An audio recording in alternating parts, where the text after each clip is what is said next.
I read somewhere once that the internet was created by autistics for autistics.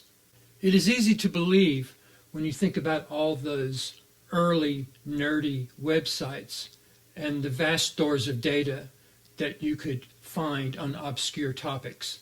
When I was put onto the possibility that I might have autism in the mid-2000s by my sister, I was able to unearth a wealth of personal history on personal websites about Asperger's and high-functioning autism. You used to be able to find a lot of interesting things on Google before it became the strip mall that it is today. No more unplanned, interesting destinations. You can't get there from here anymore. When social media came along, that was the last nail in the coffin. No matter what you do on the internet these days, you need to have followers, which means for autistics who often, like myself, live in their own little world, that's a distinct disadvantage. Even when I was successful in a small way, like with my Blender Kitty comic strip back in the early 2000s, the audience was always tiny, and the venues where my strip appeared were just as small. So sometimes it's not about autism standing in your way. It is just simply inertia.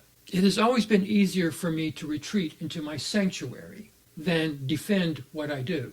I feel like the janitor Henry Darger working on his Vivian Girls manuscript, which he never shared with anyone in his lifetime. Henry, I am certain, was on the spectrum. He was probably happily friendless and eager to spend countless uninterrupted hours every day on his obsession. Even his working as a janitor rings true. Autistics will often work at unglamorous, low-paying jobs where they can be alone with their thoughts. Henry predates the rise of the internet, but I could tell him that if he had built a website instead of writing the longest novel ever written in human history, that no one would have unearthed it when they came to clean out his apartment after his death. They would have simply tossed his moldy 20-year-old computer in the dumpster. If anything, the internet is an efficient paper shredder. There is something to be said for leaving a paper trail, especially if you want to become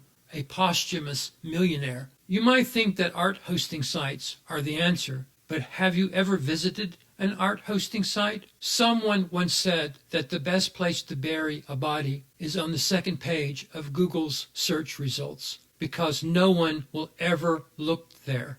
How far are you going to scroll down an endless list of artists? Type art hosting websites into Google nowadays, and you will get endless, slick online businesses trying to sell you personal websites. It looks less hopeless if you sell the searcher the idea of individual success instead of showing them thousands of images of mostly unsuccessful artists who are packed onto a web page like sardines. Henry Darger's best friend was his imagination.